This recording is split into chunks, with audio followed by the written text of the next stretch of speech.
오늘 하나님의 말씀은 사사기 17장 1절로부터 6절을 보도록 하겠습니다. 타라라는 주제를 가지고 하나님께서 우리에게 주시는 교훈을 살펴보도록 하겠습니다. 이스라엘 민족이 여호수아의 지도 아래 가나안 정복을 시작할 때부터 12지파 중에서 에브라임 지파는 첫 단추를 잘못 끼운 거예요. 여러분이 첫 단추라는 게 옷을 입어본 사람은 알 거예요. 잘못 끼웠으면 끝까지 가도 그게 잘못된 거예요.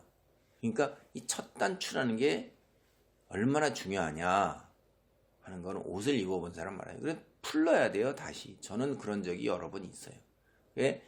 첫 단추의 시작이 잘못되었다. 이게 뭐 귀찮으니까 그냥 가지 한 적도 저도 있어요. 그런데 결국 전체가 입고 나면 삐뚤어요. 살 수 없이 풀러야 돼요.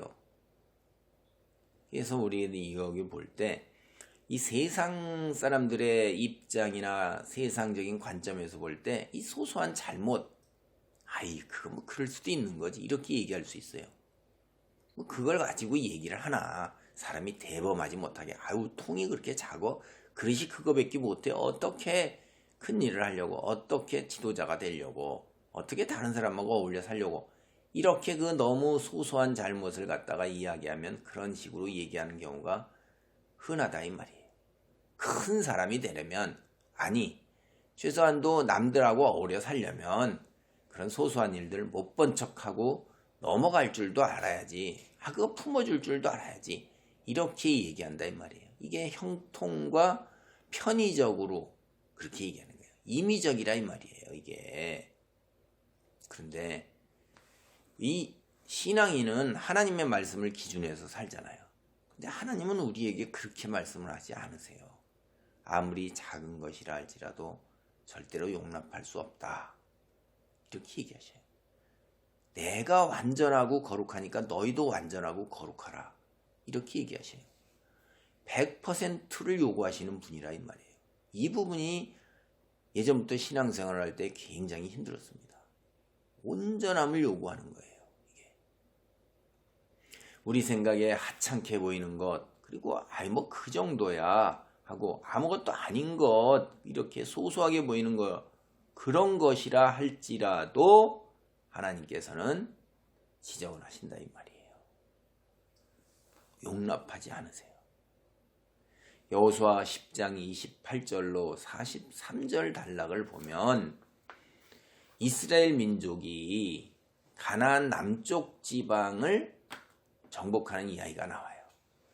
거기에서 7 왕들의 이야기가 나오는데 막게다, 림나, 라기스, 에글론, 헤브론, 드빌, 우선 이 6 성읍과 왕과 백성 여호수아가 다 진멸해요. 그런데 거기에 특이하게도 게셀 왕 호람이 백성을 거느리고 라기스를 도우려고 와요. 그래서 왕과 백성이 거기에서 다 진멸을 당해요. 그런데 성읍까지 쳐들어가서 모든 성읍 백성을 진멸한 기록은 안 나와요, 거기에서. 여호수아서 16장 9절로 10절 말씀입니다.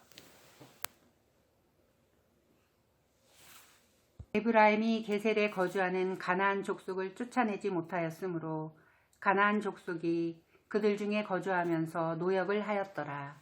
네, 지금 사사기 1장 29절에도 그 이야기가 나오죠. 그리고 이제 여호수아서 16장 9절로 10절 말씀은 그 외의 므낫세 자손이 기업 중에서 에브라임 자손을 위하여 구분한 모든 성읍과 그 마을도 있었더라. 그들의 게셀에 거주하는 가나안 족속을 쫓아내지 아니하였으므로 가나안 족속이 오늘까지 에브라임 가운데 거주하며 노역하는 종이 되니라. 이제 여호수아서하고 사사기에 이 나오는 이야기가 이 설명을 하는 거예요. 여호수아 10장 28절로 43절의 단락 이야기에서 지금 살핀 두 곳의 성경에서 말하고 있는 내용, 즉 에브라임 지파 땅에 속하는 게셀 성읍에 가나안 사람이 거주하게 된 이유를 이곳에서 우리가 알게 되는 거예요. 다른 6곳의 성읍은 다 왕과 백성을 다 진멸했어요. 성읍까지. 그런데 게셀은 왕이 백성을 이끌고 전쟁터로 라기스를 도우려고 왔기 때문에 다 거기서 진멸당했지만 성읍에 남아 있었던 사람들은 살아있다는 걸 우리가 알 수가 있다는 거예요.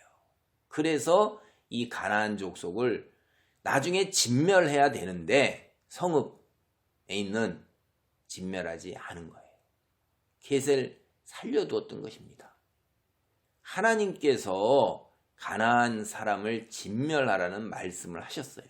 그 거의 순종해야 되는 건데 거의 순종했어요, 여호수아가. 근데 소소하게 게셀이라는 성읍 하나, 남방 땅 전체를 다 차지하면서 소소한 거잖아요. 그거 나와서 군대 이끌고 왔으면 살아있는 사람이 뭐 어린아이, 여자, 노약자 뭐 이런 정도죠. 100% 완전했던 게 아닌 게 그 아주 소소한 건데, 그런데 그렇지가 않았다 이 말이에요. 그 다음에 이 에브라임 지파가 사사기 17장, 우리 오늘에 이르기까지 사사기 17장 이전에 16장까지 우리가 쭉 다 살펴봤잖아요.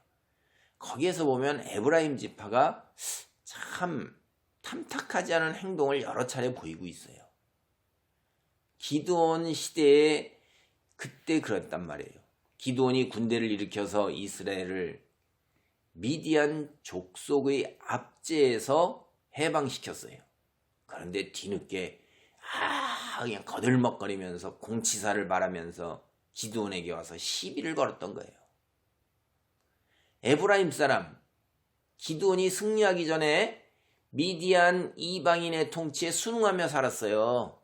그러다가 이제 기드온이 승리를 하니까 거들먹거리면서 우리도 뭐 이렇게, 우리 이거 인간들 모습 사이에서 흔하게 보죠, 이런 거.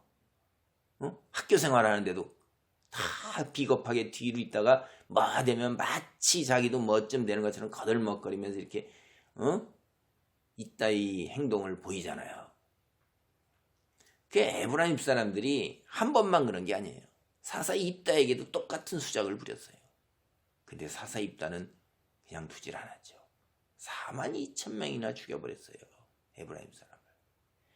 에브라임 사람의 이런 비열함이 오늘 이제 본문에 나오는 에브라임 족속의 타락에 대해서 우리가 이해할 수가 있는 거예요. 그 비열함이 사라지지가 않고 그런 것들이 그 분위기, 사회 분위기 속에 그냥 남아 있었기 때문에 그 다음에 가나안 족속을 쫓아내지 않냐고 같이 거주했기 때문에 그 죄악의 오염이 스멀스멀 들어와 있는 거예요. 이게 사사기 오늘 본문 17장 1절로 2절 말씀입니다. 에브라임 산지에 미가라 이름하는 사람이 있더니 그의 어머니에게 이르되 어머니께서 은 1,100을 잃어버리셨으므로 저주하시고 내기에도 말씀하셨더니 보소서 그 은이 내게 있나이다. 내가 그것을 가졌나이다 하니 그의 어머니가 이르되 내 아들아 내 아들이 여호와께 복받기를 원하노라 하니라. 에브라임 산지에 사는 에브라임 지파의 한 사람이에요. 그 미가, 참 이름이 너무 좋습니다. 여호와 같은 이가 누구냐? 이 너무나도 좋은 이고 온 뜻을 지닌 아주 믿음의 사람, 신앙적인 이름이잖아요. 그런데 오늘 본문을 보면 미가는 그 이름값을 못해요. 이름만 그럴 뿐이지 아주 비열하기 짝이 없는 사람이에요.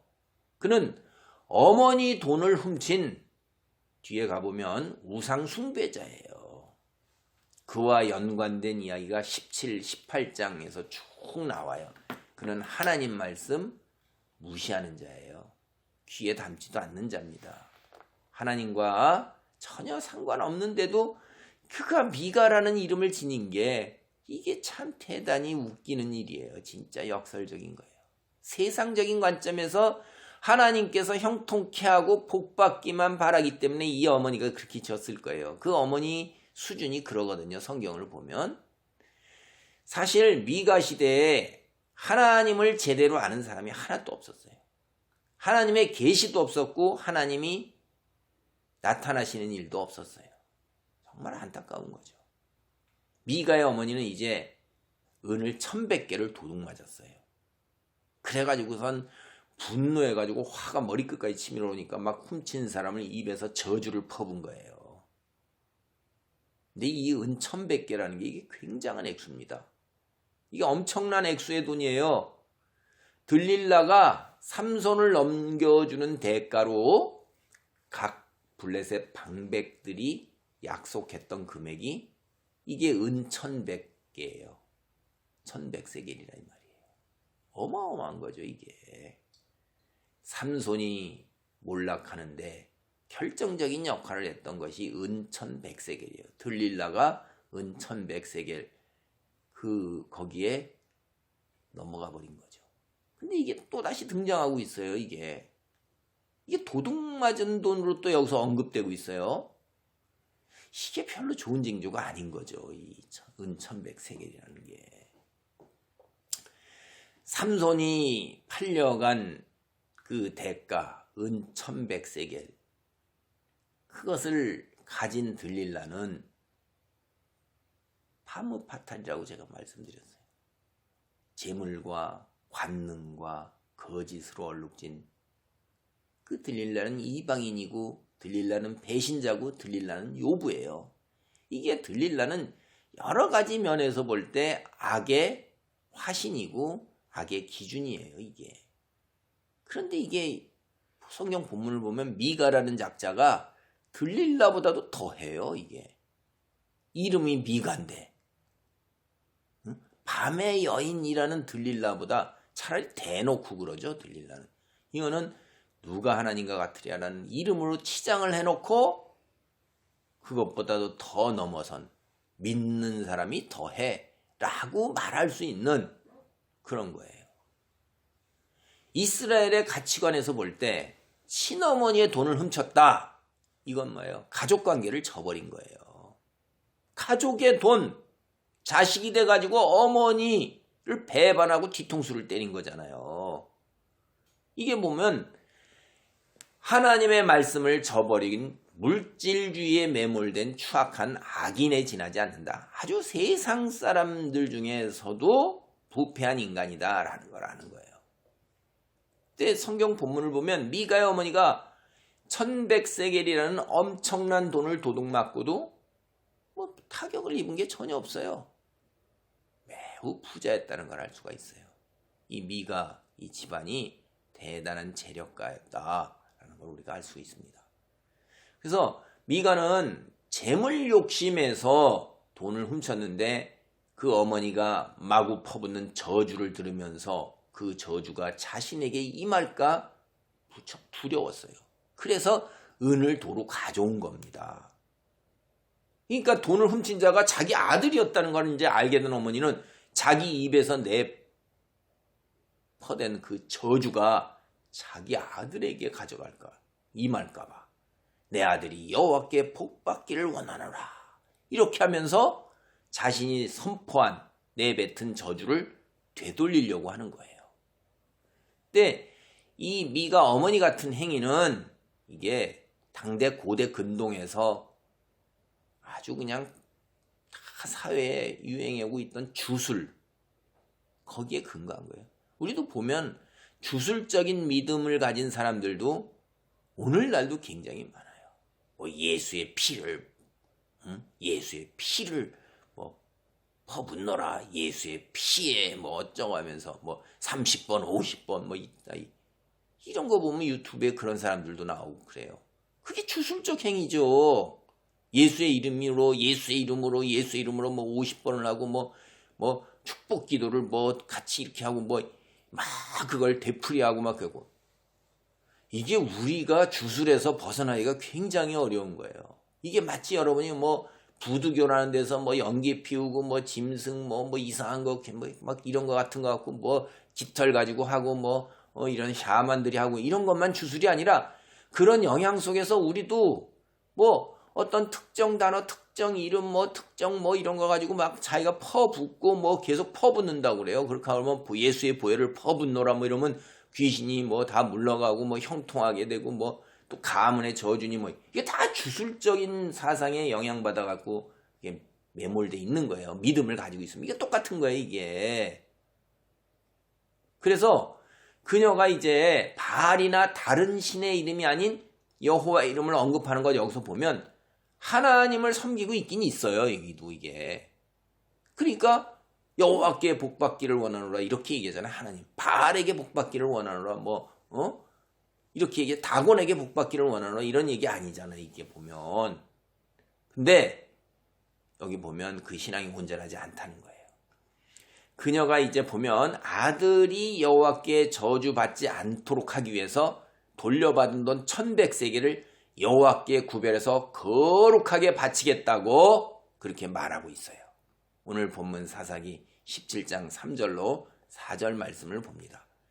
미가가 은 1100을 그의 어머니에게 토로 주매 그의 어머니가 이르되 내가 내 아들을 위하여 한 신상을 새기며 한 신상을 부어 만들기 위해 내 손에서 이 은을 여호와께 거룩히 드리노라.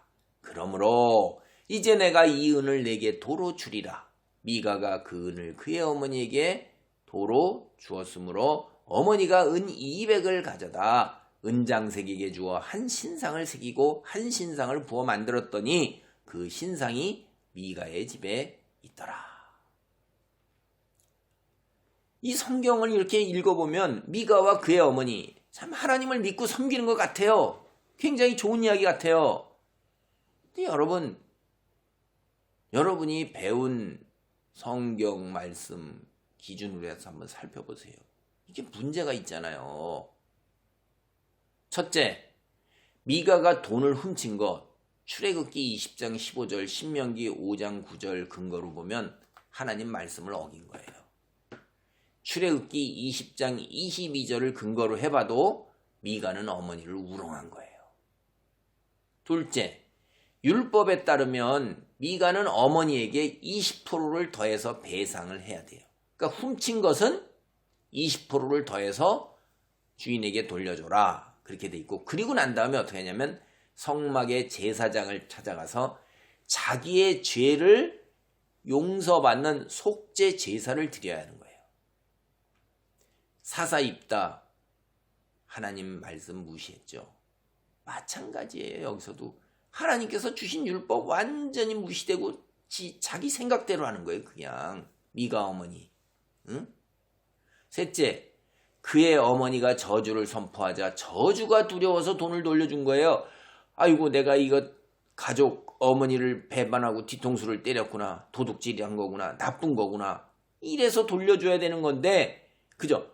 저주가 임할까 두려워서. 어머니의 악담이 얼마나 심했으면 그 옆에서 듣고 있는 미가가 얘도 보통 악한 놈이 아닐 텐데 야 이거 만에 하나도 이거 내게 떨어지면 나는 꽝이구나. 망하는구나. 이렇게 하는 거예요. 자신의 잘못 그게 아니라 그걸 깨달은 게 아니라 단순히 저주에 대한 두려움. 참 안타깝습니다. 넷째, 그의 어머니 한번 보세요. 아들에게 저주가 임하는 걸 막기 위해 축복을 빌어주고 돈을 여호와께 바치겠다고 그랬어요. 그런데 아들 미가에게 주는 거예요. 이게 기가 막힌 거죠. 이게 신앙이에요. 이 사람들 여호와 믿는 신앙의 수준이에요. 여호와께 바친다고 그런다면 실로에 하나님의 집이 있습니다. 이스라엘에서 이 역사를 다 보면 이스라엘 역사 내내 실로에 하나님의 집이 있어요. 거기다 들여놓아야 되는 거잖아요. 하나님의 것이니까. 근데 그렇게 하지 않는 거예요. 자기 집안에서 빠져나가지 않게 하는 겁니다. 이게 정말로 여호와께 바친 거예요? 이거 아니라는 거 우리도 금방 알잖아요. 그 다음에 더 어처구니 없는 일 보세요. 미가가 지 어머니에게 훔친 거 돌려준 게 은 1100세겔이에요. 어머니는 모두 여호와께 바친다고 해놓고서 하나님께도 주지 않았지만 아들에게 이제 주는 걸로 하나님께 드리는 걸로 땡치려고 그런 거예요. 이렇게 응? 퉁치려고 그런 거죠. 속된 말로. 근데 너무나 아들에게 주는 것도 아까워서 900세겔을 빼고 200세겔만 돌려준 거예요. 야, 참 기가 막힌 게 이게 당대 이스라엘 사람들이 하나님을 향한 믿음의 정도예요. 오늘 우리는 어때요? 우리 속에도 이런 것들이 없는지 한번 스스로가 살펴보셔야 돼요. 세상과 적당히 섞은 혼합주의 믿음, 세상의 풍조 속에서 물질주의에 빠진 그런 적절하게 혼합한 신앙으로 자기가 마치 하나님을 믿는 대단한 믿음을 지어서 아들의 이름까지도 미가라고 지은 그런 정도로 착각과 오해 속에 있는 건 아닌지 한번 생각해 보시기 바랍니다. 그 당대 이스라엘 사람들 하나님을 섬긴다고 하면서 하나님의 이름으로 맹세했는데도 형편에 따라서 자신의 마음대로 변경하는 거예요. 그리고 그게 내가 하나님 맹세대로 이행했다. 이거 별 대수롭지 않게 생각하는 거예요. 왜 그랬을까요? 그 이유가 오늘 본문 17장 6절에 나오는 거예요. 그때는 이스라엘의 왕이 없었으므로 사람마다 자기 소견에 옳은 대로 행하였더라. 여기에서 찾을 수 있는 거예요. 모두가 하나님 말씀 기준이 아니라 각자 자기 생각대로 그렇게 행하는 거예요. 하나님 말씀을 자기 생각대로 풀어가지고 이 정도면 이렇게 하면 하고 자기가 하나님인 거예요. 그게 각자 소견에 옳은 대로 행하던 시대인 것입니다. 자, 지금까지 제가 얘기 드린 이런 문제점보다 정말 근본적으로 심각한 문제가 있어요.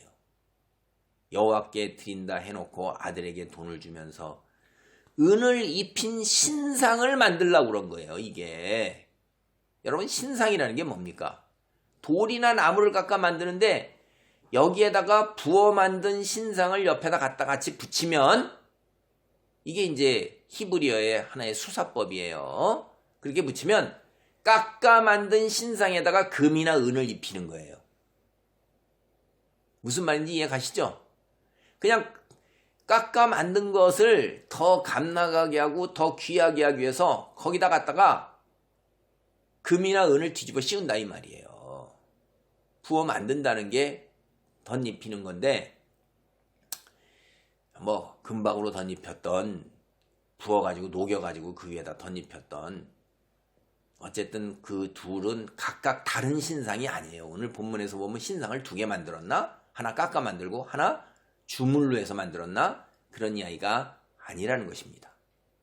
어찌되었든 간에 이 미가의 어머니가 미가에게 지시한 것 이거 하나님의 율법을 완전히 무시하는 거예요. 깡그리 무시하는 거예요. 출애굽기 20장 1절로부터 17절에 나오는 10계명이 있어요. 제1계명이 뭐예요? 너는 나 외에는 다른 신들을 내게 두지 말라. 제2계명은 너를 위하여 새긴 우상을 만들지 말고 이렇게 나오고 있는데 이거 분명하게 완전히 무시하는 행위라 이 말이에요. 하나님을 믿는 사람이 어떻게 이런 일을 할 수가 있어요? 기가 막힌 거죠. 근데 진짜 이분이 하나님을 믿었어요. 왜 그러냐면 우리가 뒤에 이어지는 내용을 보면 미가의 집안 사람들이 대단한 재력가고 부자인데 엄청난 부자예요. 오직 여호와만을 섬긴 게 아니라 다른 신들도 함께 숭배하는 다신주의자, 혼합주의자예요. 이게 여호와가 그들이 숭배하는 여러 신들 중에 하나예요. 그러니까 하나님 말씀과 규례를 특별하게 그것만을 앞세워서 준수할 이유가 없다. 그들은 그렇게 생각하는 거예요. 그리고 우상 만드는 거 아무 거리낌이 없는 거예요. 여기서 기가 막히죠. 이런 미가 집안의 다신주의적 성향, 오로지 물질적인 축복을 향하고 관능적인 쾌락을 향해서 살았던 이런 미가 집안의 이야기가 우상 숭배는 그래서 하는 거예요. 재물의 축복을 위해서, 형통을 위해서. 그 집안만의 이야기가 아니었다는 거예요. 사실 오늘 성경 본문에 나오는 미가 집안의 이런 영적인 상태는 당대 이스라엘 사람들의 영적 상태를 드러내기 위해서 하나님께서 우리에게 주시는 말씀이에요. 한 사례로 집어서 이야기를 통해서 우리에게 그것을 깨우쳐 주고자 했던 것입니다. 어머니에게 은을 받자마자 미가는 그 은으로 우상을 만들어서 자신의 집에 두었어요. 그가 얼마나 부자인지 아세요? 기드온하고 같은 거예요. 기드온도 얼마나 부자였어요. 에봇과 드라빔 이런 우상을 가지고 있었습니다. 근데 미가는 어머니에게 받은 은으로 거기에다가 새 우상을 만들어서 이미 가지고 있는 우상 모음에다가 추가한 거예요. 자, 여기 우리가 앞에서 나왔던 에봇과 드라빔, 에봇과 드라빔 살펴보겠어요. 이제 원래 에봇은 제사장이 입는 겉옷입니다. 그래서 사사기 8장 27절, 사사기 8장 27절 말씀을 보겠습니다. 기드온이 그 금으로 에봇 하나를 만들어 자기의 성읍 오브라에 두었더니 온 이스라엘이 그것을 음란하게 위함으로 그것이 기드온과 그의 집의 올무가 되니라. 네, 이 에봇은 원래 이제 저 모세 당대에 하나님께서 양식을 주셔서 제사장들의 겉옷 입도록 만들었는데 기드온이 전쟁에서 승리한 후에 백성들에게 금귀고리를 하나씩 달라고 그랬어요. 그때 그 가나안 족속들이 다 금귀고리를 하고 있으니까 사람마다 다 금귀고리를 하는데 그걸 빼서 하니까 그게 엄청난 양이 되었어요. 그 왕이나 지닐 수 있는 금의 양을 기드온이 가진 겁니다. 그러니까 어마어마한 재력가죠, 기드온이. 그리고 그 또 금귀고리 가지고 제사장 겉옷 에봇을 만들었어요. 그리고 세상에서 지도력을 계속해서 영향력을 미치려고 하는 그 욕심에서 자신이 거주하던 오브라 성읍에다가 그걸 둔 거예요. 그러니까 자기가 다 관장하는 거죠. 그러니까 전국의 이스라엘 사람들이 찾아와가지고 그 에봇을 음란하게 섬기는 거예요. 이 고대 근동의 이 우상 숭배는 이 음란 축제예요. 이게 참 인간이 짐승이 돼버리는 거죠. 그래서 그 에봇이 기드온하고 그의 집에 올무가 되었다라는데 이게 무슨 올무인가 우리가 잘 몰랐는데 오늘 여기를 딱 보면 이게 우상에 불과했구나라는 걸 아는 거예요. 우상으로 그걸 섬기는다 이 말이에요. 드라빔은 창세기 31장 19절에 처음 나옵니다. 그리고 훗날 요시야 왕의 개혁 때에도 나오고 있어요. 창세기 31장 19절 말씀을 봅니다. 그때 라반이 양탈을 깎으러 갔으므로 라헬은 그의 아버지의 드라빔을 도둑질하고. 네, 그래서 라헬도 아버지 뒤통수를 때린 거고 물론 그 아무것도 아닌 거죠. 드라빔이라는 게 우상인데 이게 가지고 다닐 수 있는 크기도 있었고 좀 더 크게 모셔놓고 있는 크기도 있었는데 라헬이 훔친 건 가지고 다니는 거예요. 휴대용 우상까지도 가지고 다닌 거예요. 그거를 갖다가 복 받으려고 야곱을 따라 이제 나가면서 친정 아버지 드라빔도 훔친 거예요. 이게 뭐 양심이고 뭐 아무것도 없는 거예요. 이게. 그리고 이제 그런 드라빔이 얼마나 이스라엘 민족에 다 유행을 했는지 요시야 왕이 개혁을 하는 게 열왕기하 23장 24절 말씀에 나옵니다. 요시야가 또 유다 땅과 예루살렘에 보이는 신접한 자와 점쟁이와 드라빔과 우상과 모든 가증한 것을 다 제거하였으니 이는 대제사장 hil기야가 여호와의 성전에서 발견한 책에 기록된 율법의 말씀을 이루려 함이라. 그러니까 온 유다 땅 예루살렘 이게 그냥 이스라엘 전체의 원만하고 저기 하면 그치 능력대로 지혜다 다 갖고 있는 게 이런 게 드라빔이에요. 이거 왜 갖고 있냐면 잡다한 수호신이고 뭐 이런 드라빔 가지고 하는데 거기다 빌기도 하지만은 점을 칠 때도 사용해. 그러니까 가나안 사람들이 흔하게 지녔던 거예요. 가나안 사람들 화되었던 이 이스라엘 사람들 삶 속에 이런 것들이 깊숙하게 침투해 들어왔고 일상의 하나가 된 거예요. 기가 막힌 거죠. 그래서 우리가 뒤에 성경을 보면 에스겔 21장 21절, 호세아 3장 4절, 스가랴 10장 2절에 이르기까지 성경에서 계속해서 드라빔이라는 것에 대해 언급이 나오고 있어요. 마지막 종말 때 드라빔이 없는 세상에서 너희가 살겠다는 거예요. 이 얼마나 사람들 곁에 옷처럼 달라붙어 있는 거예요. 이게 기가 막힌 거죠. 사사기 17장 5절 말씀입니다. 그 사람 미가에게 신당이 있으므로 그가 에봇과 드라빔을 만들고 한 아들을 세워 그의 제사장으로 삼았더라. 이제 개인 신당을 차리고 그곳에 여러 우상들을 가져다 놓고 섬겼던 미가는 자기 아들들 중에서 한 사람을 제사장으로 세워요. 그리고 자기 집안의 신당을 관리하게 하는 거예요. 신당을 차리는 것도 율법을 어기는 일이고 더군다나 개인이 그렇게 하는 건 더 어처구니 없는 일이에요. 에브라임 지파 사람 자기 아들을 마음대로 제사장으로 세우는 것, 이거는 더더군다나 어처구니 없는 일이에요.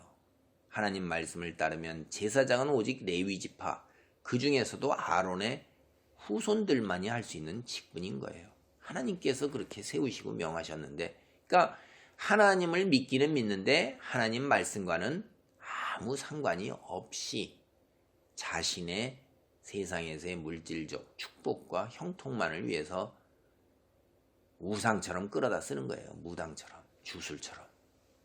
다시 말씀드립니다. 왜 이렇게 되었을까요? 사람마다 자기 소견에 옳은 대로 행하였기 때문에 그래요. 그리고 우리가 앞에서 살펴본 것, 이스라엘에 왕이 없다. 이 말은 사실은 중의적인 뜻을 가지고 있는 거예요. 고대 근동 세상에서 왕이 없는 민족은 이스라엘 민족뿐이었어요.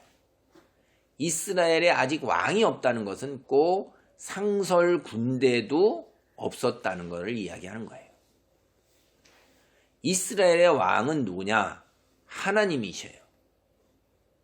근데 이스라엘이 하나님을 거부했다. 왕이 없다는 건 그런 뜻이에요. 우리가 사무엘 상하에 보면 거기에 뜻을 알 수가 있어요.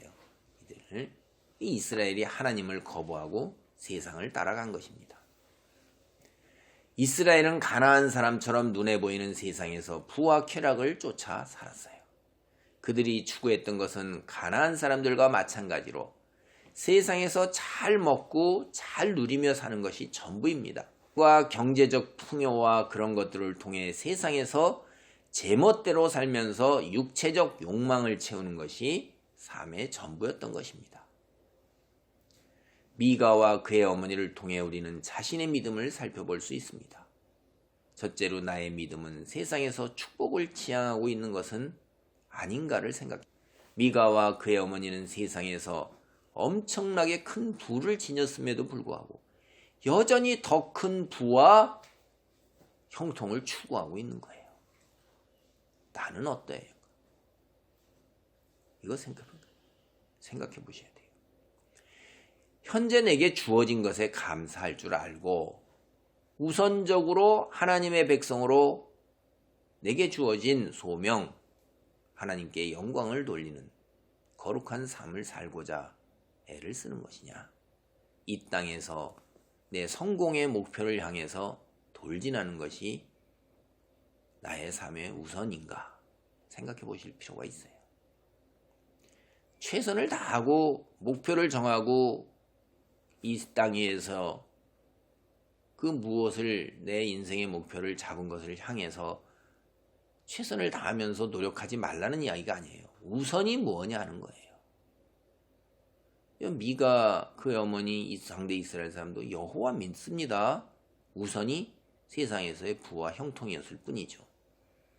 둘째, 하나님 말씀이 내 삶에서 절대적인 불변의 기준인가? 아니면 세상 속에서 어울려 살며 나의 형통과 부의 축적을 위해서 융통성 있게 적용하고 있는가? 생각해 볼 필요가 있어요. 개인 신당을 소유하고 하나님까지 섬기고 있으니까 당대 이스라엘 사람들은 상당한 믿음을 지닌 재력 있는 집안, 축복받은 가문으로 미가 집안을 생각했을 거예요. 그런데 선포된 하나님의 말씀을 기준으로 하면 그렇지 못하다는 걸 알 수가 있어요. 어처구니 없고 안타까운 상황이라는 걸 우리는 금방 알 수가 있어요. 근데 여러분, 이게 구약 성경에 나오는 게 아니라 눈을 살짝 돌려서 오늘 한국의 상황을 한번 살펴보세요.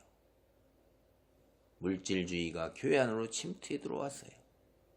신앙이 우선이 아니라 사회적 위치와 물질적 능력, 재력을 갖춘 사람, 그런 사람들이 교회에서 큰 사람으로 세워지고 있어요. 세상 풍조가 스며들어서 하나님 말씀을 절대적 기준으로 지키는 게 아니라 자기가 하나님의 위치에서 때로 하나님 말씀을 99% 적용시키면서 1%를 세상 풍조에 혼합해요. 자기 기준이에요, 자기. 근데 그게 옳다고 주장하고 그걸 강요해요. 거짓 사역자들마저 하나님 말씀을 호도하게 만들고 있어요. 지금 한국 사회는 너무나도 혼탁한 사회예요. 진실된 참된 하나님의 사람을 분별하는 게 대단히 어려워요. 하나님 말씀을 배운 사람들도 어려운데 하나님 말씀을 배우지 아니한 양들과 같아서 지도자를 따라가는 사람들이 분별한다는 것은 더더군다나 어렵죠. 여러분, 제가 한 예로 동성애를 한번 들어보겠어요. 동성애자의 결혼을 목사가 주례하는 것이 성경적이에요? 동성애자를 받아들이고 용납하는 게 성경적이에요? 동성애자를 안타깝게 생각하지만 그것은 죄다라고 분명하게 선을 긋는 게, 이거는 편협하고 독선적인 행위고 그래서 비난받아 마땅한가요? 어디가 하나님께서 말씀하신 사랑을 베푸는 거라고 생각하세요? 하나님이 말씀하신 기준을 허물면서 동성애자를 받아들이고 동성애자의 결혼을 인정하고 그러는 것이 성경적이에요. 그거는 분명하게 죄라고 말하고 그들을 안타깝게 생각하면서 그러나 수용하지 않는 것. 안타깝고 정말로 너무나 가슴 아프게 생각하지만 그들을 위해 기도하지만 그건 분명히 죄다 라고 말하면 그거는 이중적인 거예요. 죄의 그거는 용서와 관용이 없는 사람이에요. 참 이게 어려운 거예요. 여러분, 판단한 게. 오늘날 우리는 구약을 읽으면서 예를 들어서 오늘 살펴본 미가와 그의 어머니에 대해 하나님 말씀을 기준으로 해서 쉽게 옳고 그름을 말할 수 있어요. 제가 지금 쭉 하나님 말씀 기준에서 말씀드렸잖아요. 그런데 우리가 당대 고대 근동사회 미가가 살았던 시대에 살고 있었다고 생각해 보세요. 지금처럼 이렇게 쉽게 판별해서 말할 수 있을까요? 거의 불가능합니다. 자신이 당사자가 되어서 살고 있는 그 사회가 혼란의 와중 속에 있다. 세상 풍조에 휩쓸려 가고 있다. 그런다면 그 속에서 진실과 거짓을 분별하는 것은 거의 불가능에 가까울 정도예요. 왜 그러냐면 무엇이 진실이고 거짓인지를 딱 드러나게 판별하기가 어렵기 때문에 그래요. 오늘 우리가 살고 있는 사회를 보세요. 많은 정보가 인터넷 세상에 흘러넘치며 미디어 세상 속에서도 흘러넘쳐요. 근데 어느 게 진실이고 어느 게 거짓인지 판별하기가 너무나도 어려워요. 그런데 그런 정보를 갖다가 제공하는 사람뿐만 아니라 그런 정보를 가지고 해석해서 이끌고 가는 사람들, 지도자의 위치에 있는 사람들 중에도 거짓된 자들이 너무나도 많기 때문에 굉장히 어려운 것입니다. 우리는 그런 세상 속에서 살고 있어요. 하나님의 말씀을 읽고 기도하는 가운데 성령의 역사와 인도와 보호하심 속에서 영적 안목과 분별력과 지혜를 지니시기 바랍니다. 아멘. 하나님 감사합니다. 우리를 오늘까지 이끄신 아버지 하나님, 우리의 믿음이 참된 믿음이고 바른 믿음인지를 살펴보게 하시고, 또한 이 어려운 시대 상황 속에서 하나님의 말씀을 바르게 분별하고 바르게 깨닫고 말씀 안에 머물 수 있도록 우리를 붙드시고 도우시고 역사하여 주옵소서. 예수님의 이름으로 기도하옵나이다. 아멘.